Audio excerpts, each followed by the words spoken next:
Hoy vamos a conversar ahora con el doctor Hernando Ceballos, político, exministro de Salud y además líder del movimiento, si no me corregirá, del movimiento por la unidad de los pueblos o unidad popular. Doctor Ceballos, ¿cómo está? Buenos días. Muy buenos días, un gusto conversar con usted, Rodolfo. ¿Alguna corrección, doctor?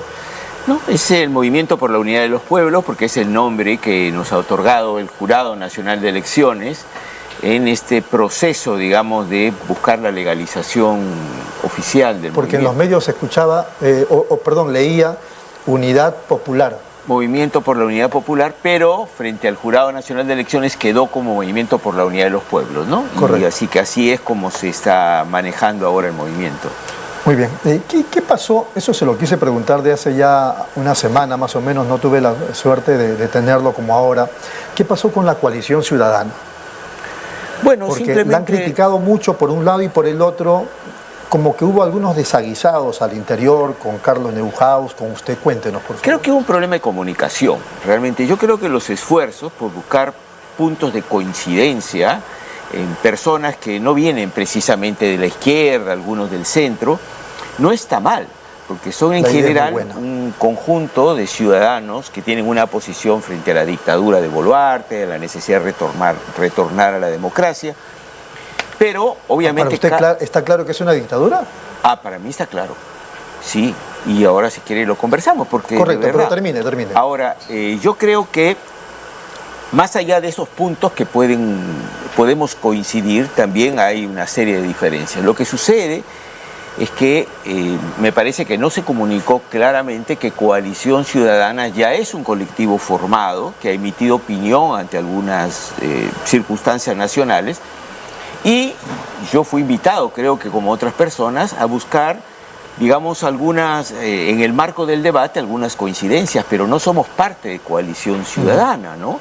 Y tampoco debemos compartir las opiniones de Coalición Ciudadana, o sea que no es que estemos en contra de la búsqueda de coincidencias y de sentarnos a conversar, pero aclaramos que no somos parte de Coalición Ciudadana. ¿Ese manifiesto es de Coalición Ciudadana o de los convocados? Yo pensé que era de los convocados, pero es un manifiesto que después se quisieron aclararlo los amigos de Coalición Ciudadana, que ellos promovían el comunicado, pero que hubo un error en la convocatoria que se hizo a una conferencia de prensa como Coalición Ciudadana, donde aparecíamos suscribiendo ese llamado varias personas, que como Coalición Ciudadana no convocábamos porque no somos parte de ese colectivo, ¿no? Claro. Así que ese ha sido, digamos, un tema de la forma de presentación para esa conferencia de prensa y de ese comunicado. El incidente, digamos, la madre del cordero era el manifiesto, ¿verdad? La madre del cordero es no haber explicado que una cosa es Coalición Ciudadana y otra cosa es que varios ciudadanos tratemos de conversar, de debatir sobre algunos puntos de coincidencia que podemos tener a pesar de las diferencias que obviamente tenemos, ¿no? Salvo que yo lo haya malinterpretado a Carlos Neuhaus, creo que él dijo que, digamos, no estaba de acuerdo con el manifiesto a partir de que se promovía el adelanto de elecciones. En su caso, ¿cuál fue el problema? Bueno, yo creo que habían dos cosas que me hubiera gustado que estuvieran en el manifiesto. La primera, decir taxativamente las características de este gobierno y de este Congreso y la necesidad de promover la movilización social para poder terminar con este tipo de avasallamiento, por lo menos de la forma democrática formales que tenemos en nuestro país.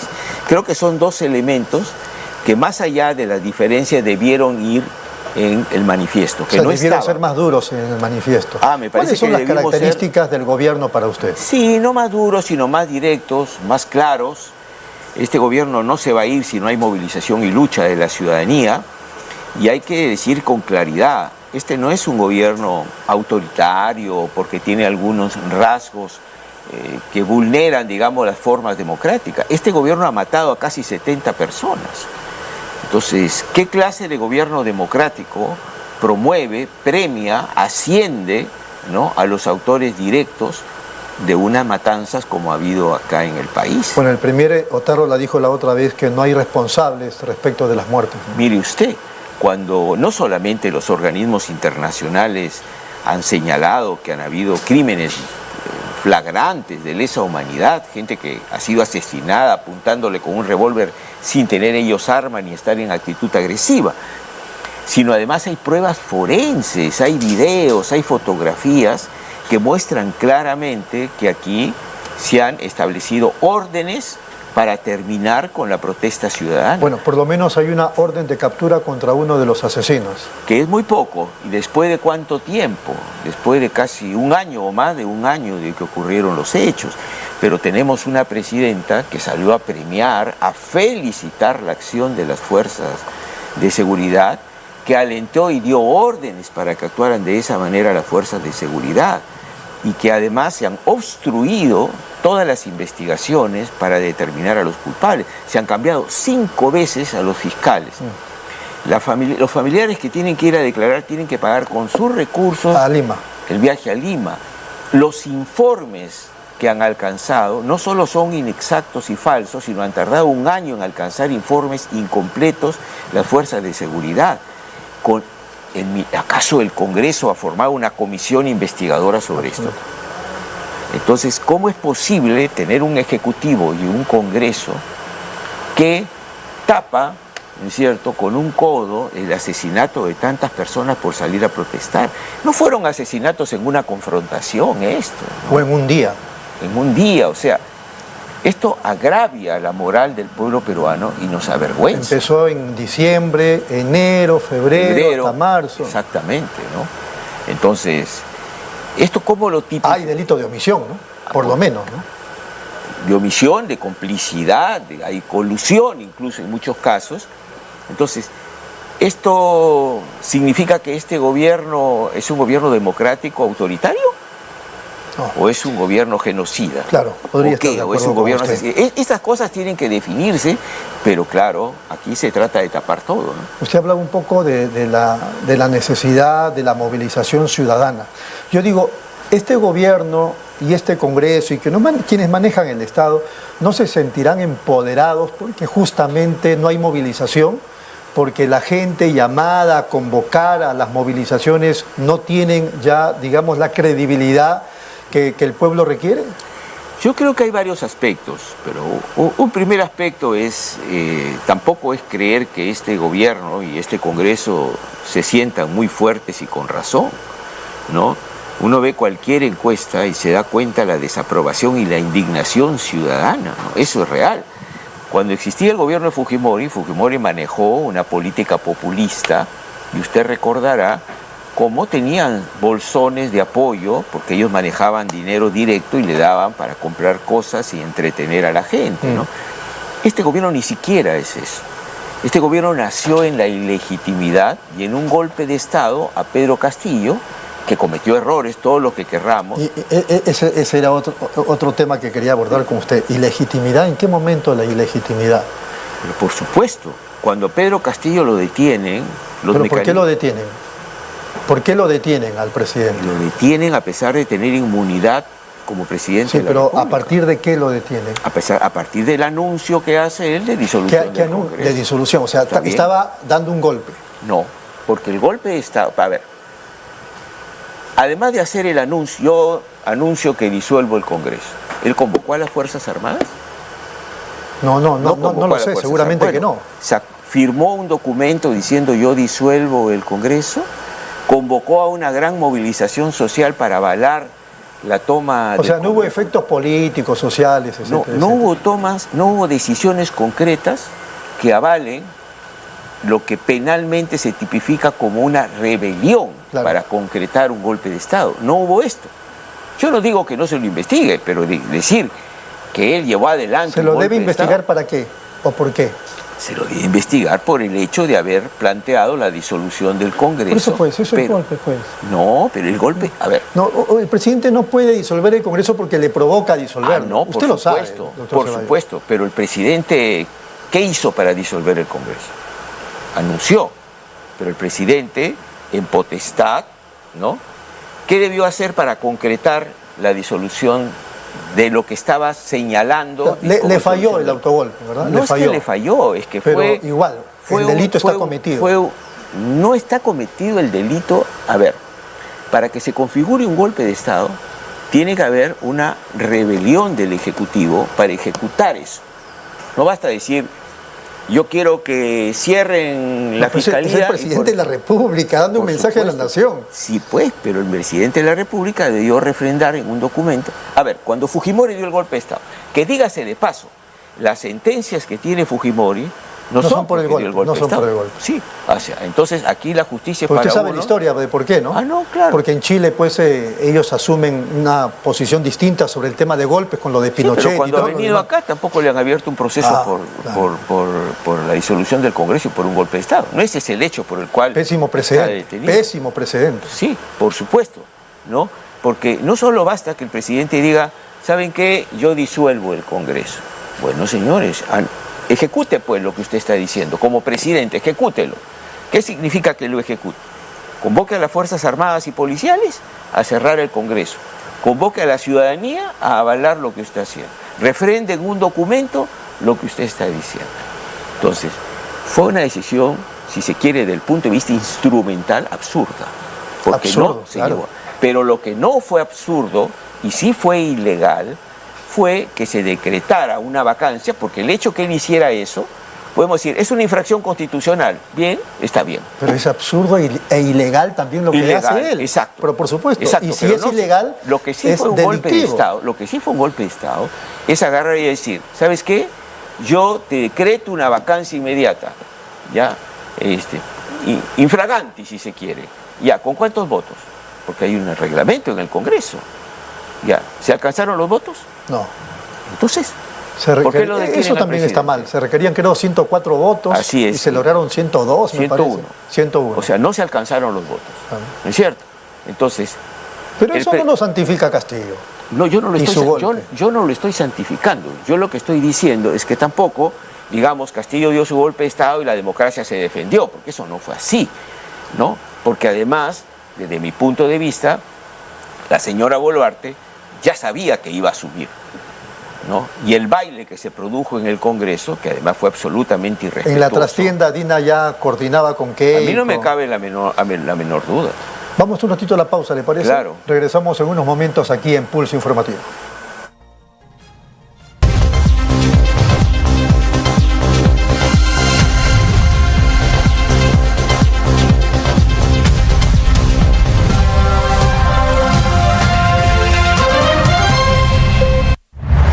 Nueva app de Derrama Magisterial. Maestro y maestra, realiza tus consultas y operaciones en la palma de tu mano. Con el nuevo app Derrama Magisterial podrás realizar tus operaciones en todo momento y desde cualquier lugar. Solicita un crédito, consulta el estado de tu cuenta individual, accede al estado de tus créditos, actualiza tus datos, accede al servicio de asesoría legal gratuita. Ubica nuestras oficinas a nivel nacional. Descárgalo hoy mismo en tu Play Store. Derrama Magisterial, seguridad social para el maestro. Bienvenidos a mi lugar favorito. Les quiero contar por qué siempre vengo a Plaza Hogar. Aquí encuentras de todo. Y si un mueble me gusta, lo personalizan a mi antojo. Elijo el color, la tela, todo a medida. Y también puedo traer a reparar todos mis muebles. Además, el servicio de despacho funciona perfecto y a un precio accesible. Y por si fuera poco, siempre encuentro estacionamiento. Somos Plaza Hogar.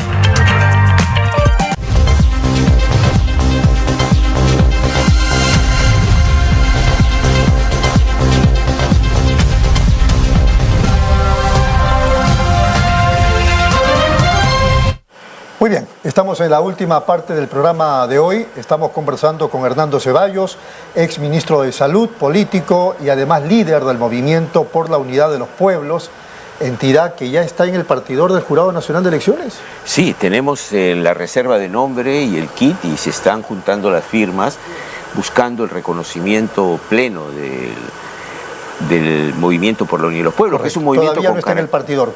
¿En cuántos meses asumen ustedes que ya...? No. Antes de octubre debemos completar la cantidad de firmas y sedes del Movimiento por la Unidad de los Pueblos en todo el país. Es un movimiento con características diferentes.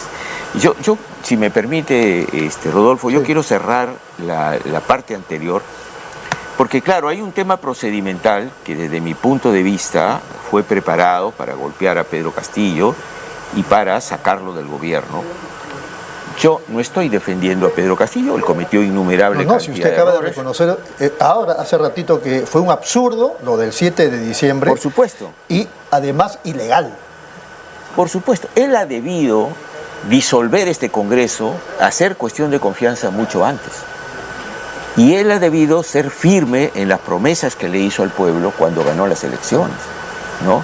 Y Castillo está preso no por el error, por haber anunciado de esa manera. Eso podemos decir formalmente, podemos discutir si el Ministerio Público, si el Poder Judicial se maneja de manera objetiva. Para mí no. Aquí hay un tema político de fondo. Quieren tener a Castillo adentro por lo que significa Castillo. Porque Castillo levantó una posición. No significaba mucho Castillo. ¿Ah? No significaba mucho. O sea, en los meses que estuvo como presidente, y usted lo debe reconocer, usted era un lunar al lado del gabinete. O sea, era desastrosa el nivel de la gente que había ahí. Bueno, teníamos gente muy calificada, teníamos a un ministro de Economía como Pedro Pedro Franque, se Rey Durán. rescata. Había Pero gente. después lo que fue pasando con el gabinete, ¿no fue acaso desastroso? Bueno, pero eso es... Mire, yo le puedo reconocer que no fue un gabinete... El señor Silva como decía que para- era ministro de Transportes porque Exacto. sabía manejar carro.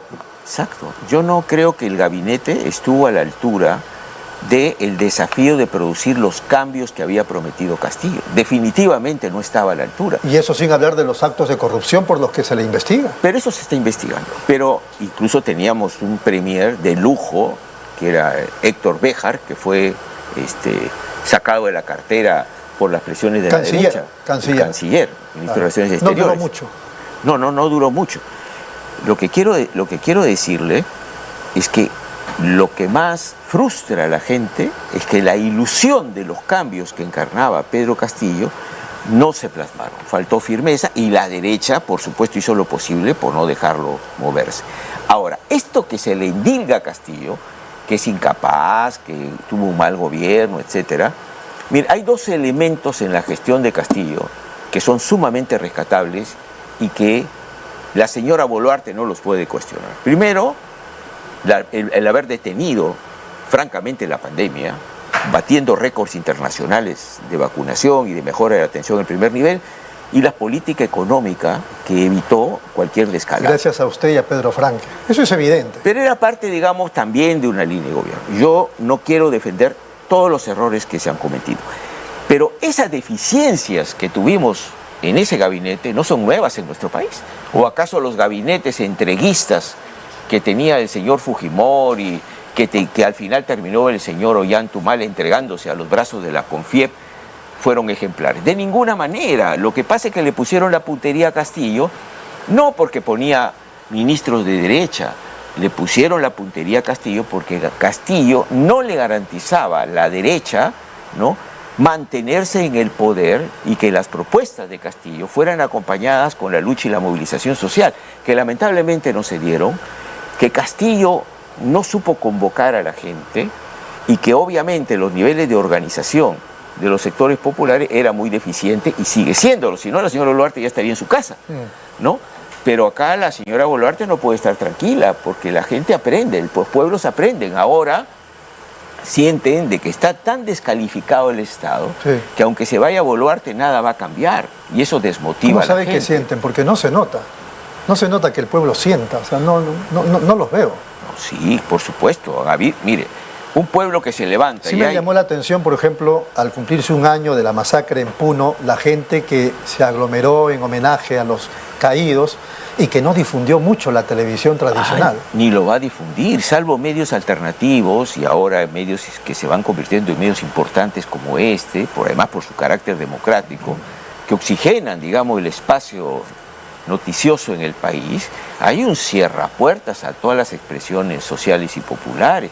Lo de Puno hacía algo multitudinario y es un ejemplo de que nuestro pueblo no olvida, de que nuestro pueblo sigue exigiendo justicia. El pueblo y sus autoridades, me parece, el alcalde. Ah, por supuesto, ¿no? Y algunas autoridades consecuentes Sí, que existen sí. en nuestro país, ¿no? Así que la señora Boluarte que no duerma tranquila. Acá hay más de un 80% de disconformidad con su gobierno y con este Congreso, ¿no? Si esto se llega a organizar y genera un nivel de movilización importante, acá se va la señora Boluarte, se va el Congreso y pueden aperturarse nuevas posibilidades de cambios en nuestro país. La derecha está haciendo lo imposible porque esto no pase. pero los tiempos y la voluntad de los pueblos no se pueden detener mucho tiempo. Pero tal como estamos, más parece que hay que esperar hasta el 2026. ¿no? Más bien preocupa lo de Nicanor, el hermano de la presidenta, porque están preparando un grupo político donde ella, aunque no se expresa de ese modo, parece que tiene muchas pretensiones, no, sino digo tras bambalinas, sus pretensiones de mantenerse en el poder de algún modo después del 2026. Sí, esa es la intención, no cabe la menor duda. Ellos van a apoyarse o en los partidos que tienen o buscar recambios porque saben que los partidos que están en el Congreso tienen un nivel de descrédito enorme, tremendo, incluyendo Perú Libre, incluyendo una serie de congresistas que traicionaron, ¿no es cierto?, el programa y al propio Pedro Castillo. Digo al propio Pedro Castillo porque unos días antes estaban en su oficina pidiendo... Bueno, nos tenemos que ir. No ha hecho una sola autocrítica a los políticos o a los colectivos que debieran promover la salida a las calles. ¿eh? Yo creo que están. Mire usted las últimas movilizaciones. No, hay miles de personas que se han volcado a la calle, a pesar del miedo, a pesar de que se trata de tapar cualquier tipo de expresión social. Tienen que crecer, tienen que fortalecerse, pero ese es el camino, ese es el rumbo en el cual va transitando el pueblo peruano y vamos a triunfar. ¿No? Y usted sigue participando en las convocatorias de la Coalición Ciudadana, ¿verdad? ¿O ya no? No como Coalición Ciudadana, no. Pero por supuesto yo me siento a conversar con muchos de los políticos, pero no soy miembro de Coalición Ciudadana. Correcto. Ha sido muy amable, doctor. A ustedes, muchas gracias. Ha sido el doctor Hernando Ceballos.